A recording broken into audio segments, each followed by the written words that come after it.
Hello everyone, welcome in my YouTube channel Biohub. So last lecture में हमने discuss किया था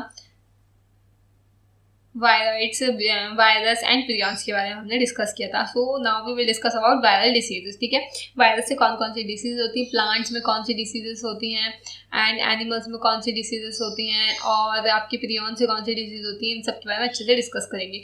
जो जो इंपॉर्टेंट डिसीजेस थी वो मैंने अच्छे से कवर की हैं, जो भी आज तक के प्रीवियस एग्जाम्स में आई हैं। ओके, तो एनटीएमबी के बारे में पहले ऑलरेडी अच्छे से पढ़ चुके हैं। इसमें सिंगल स्टैंडर्ड आरएनए होता है, सिंगल स्टैंडर्ड, और टोबैको मोज़ेक वायरस होता है, ये है ना, टोबैको के प्लांट को इन्फेक्ट करता है। इसका क्रिप्टोग्राम क्या था, RY1 2Y5 मीन्स 2 इसका वो हो गया मोलिकुलर वेट, है ना, जेनेटिक मटेरियल का, और इसका आपका वो हो गया 5.6% कितना है ना, एंड इलांगेटेड इसकी शेप हो गई, इलांगेटेड इसका कैप्सोमियर हो गया, आपका कैप्सिड हो गया एंड इलांगेटेड हो गया, और इसका वो जो होता है आपका एयर के द्वारा इसमें वो होता है, एयर के द्वारा, और ये सीडेड प्लांट में होता है। ठीक है, अब आपका लीफ कलर पपाया, ये भी आपकी वायरल डिसीज है जो कि प्लांट में होती है। And clamp disease of groundnut, ये भी आपकी वायरल डिसीज है, वायरस से कॉज होती है प्लांट में। Bunchy top of banana, bunchy top of बनाना भी ये बनाना के प्लांट में डिसीज होती है वायरस की वजह से। Tungro disease of rice, rice plant से रिलेटेड है। Grassy shoot of sugar cane, sugar cane की जो शूट्स होते हैं ना, शुगर केन के जो स्टेम होते हैं, शूट, वो आपके ग्रास लाइक हो जाते हैं, ग्रास जिसकी तरह हो जाते हैं। कॉलीफ्लावर मोज़ेक वायरस, ये भी आपकी वायरस की डिसीज है कि वायरस से डिसीज होती है प्लांट्स में। अब ह्यूमन डिसीज की बात करते हैं कि प्लांट एनिमल्स में, ये ह्यूमंस में कौन कौन सी डिसीज होती है प्लांट वायरस से। ठीक है, मीजल्स रूबेला वायरस से होता है, ये आपका डबल स्टैंडर्ड डीएनए है, ये आपका डबल स्टैंडर्ड डीएनए है। एंड स्मॉल पॉक्स वैरियोला वायरस से होता है, ये भी आपका डबल स्टैंडर्ड डीएनए है, ये भी डबल स्टैंडर्ड डीएनए होता है। इसमें चिकन पॉक्स आपका वैरियोला जोस्टर से होता है, ये भी आपका डबल स्टैंडर्ड डीएनए होता है, इसमें भी जेनेटिक मटेरियल। ठीक है, कॉमन कोल्ड राइनो वायरस से होता है, कॉमन कोल्ड आपका रेबीज होता है, आपका रेबीज लिसा वायरस से। पोलियोमाइलिटिस पोलियो वायरस से होता है, पोलियोमाइलिटिस जो होता है आपका पोलियो वायरस से होता है। इसमें क्या होता है, सिंगल स्टैंडर्ड आरएनए, इसमें होता है आपका सिंगल स्टैंडर्ड आरएनए। मम्प्स पैरामिक्सोमाइरस से होता है, मम्प्स को क्या कहते हैं, गर्ल्स हुआ, इसमें पैरोटिड ग्लैंड जो होती है स्वेल कर जाती है, गर्ल्स हुआ, इसको कहते हैं गर्ल्स हुआ।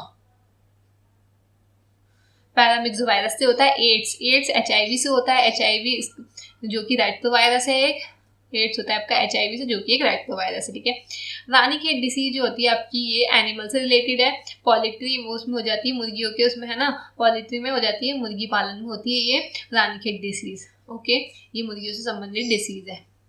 नेक्स्ट बात करते हैं हम disease cause by prions. Prions से कौन कौन सी डिसीज होती है, ह्यूमंस में कौन सी डिसीज होती है, अल्जाइमर्स डिसीज, लाफिंग डेथ को कहते हैं कुरू डिसीज भी कहते हैं इसको, कुरू डिसीज।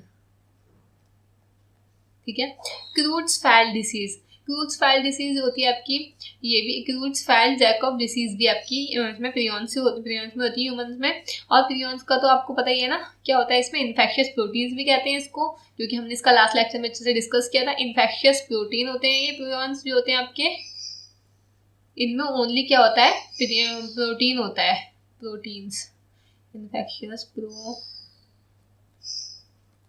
हैं ये, इनमें क्या होता है आपका, ओनली प्रोटीन होता है, यहाँ पर वो नहीं होता, जेनेटिक मटेरियल नहीं होता, यहाँ पर नो जेनेटिक मटेरियल।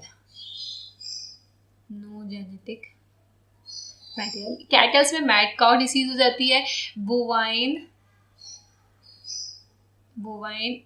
स्पंजिफॉर्म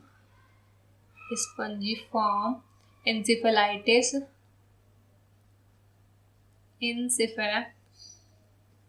लाइटिस, ये थोड़ा सा गलत लिखा हुआ है name, bovine encephalitis cow disease, ये गाउस में ये डिसीज हो जाती है, कैटल्स में, काउ में बोवाइन इंसेफेलाइटिस। ये दोनों डिसीज ना ब्रेन से रिलेटेड है, ये भी और ये सारी डिसीज ब्रेन से रिलेटेड है, क्योंकि प्रियॉन्स जो होते हैं ना आपके, ये एबनॉर्मली प्रोटीन्स होती है जो कि ब्रेन में जाकर धीरे धीरे काम दिखाती है, इसलिए इनको सिलो वायरस भी कहते हैं। ये धीरे धीरे जाकर अपना ब्रेन में एबनॉर्मली वो है ना, उसको ब्रेन में डिसीज कॉज करती है। एंड डिसीजेस कॉज्ड बाय विराइड्स से कौन कौन सी डिसीज होती है, potato spindle tuber disease and a chrysanthemum stunt disease. इसमें क्या होता है, पोटैटो स्पिंडल ट्यूबर डिसीज में पोटैटो जो होते हैं ना, आपका नॉर्मली पोटैटो ऐसे होता है, बट पोटैटो स्पिंडल शेप्ड के हो जाते हैं। ये ओनली आपके प्लांट्स में होती हैं। अगर कोई एनिमल्स या ह्यूमंस मतलब पोटैटो खा भी लें तो उनको इससे कोई डिसीज नहीं होगी, उनको इससे कोई हार्म नहीं होगा, बट ये पोटैटो प्लांट में ही होती है क्योंकि वायरस की वजह से डिसीज। ओके, तो नेक्स्ट बात करते हैं disease is caused by PPLO, pleuro pneumonia, या फिर pleuro like pneumonia, pleuro pneumonia like organism, या फिर इसको माइकोप्लाज्मा कहते हैं। माइकोप्लाज्मा में सेल वॉल एब्सेंट होती है, सेल वॉल एब्सेंट होती है यहाँ पर, इनकी कोई शेप नहीं होती है, ये किसी भी शेप में रह लेते हैं। इन्हें जोकर्स ऑफ द माइक्रोबायोलॉजी कहते हैं, जोकर्स ऑफ द माइक्रोबायोलॉजी कहते हैं इन्हें। ठीक है, ये एनिमल्स में जो होते हैं पिल्यूरो न्यूमोनिया कॉज करते हैं, प्राइमरी एटिपिकल न्यूमोनिया कॉज करते हैं ये एनिमल्स में। एंड प्लांट्स में लिटिल लीफ ऑफ ब्रिंजल्स की लिटिल लीफ में ब्रिंजल्स की लीफ को लिटिल कर देते हैं, ये डिजीज कॉज करते हैं। बंची टॉप ऑफ पपाया, यहाँ पर बंची टॉप ऑफ पपाया, अभी हमने वहां पर पढ़ा था बंची टॉप ऑफ बनाना जो कि वायरस से कॉज हो रही थी, है ना, ये हो रही है आपकी माइकोप्लाज्मा से। इसको हम ऐसे याद रख सकते हैं BPM। ठीक है, बंची टॉप ऑफ पपाया जो कि माइकोप्लाज्मा से, वहां पर थी बंची टॉप ऑफ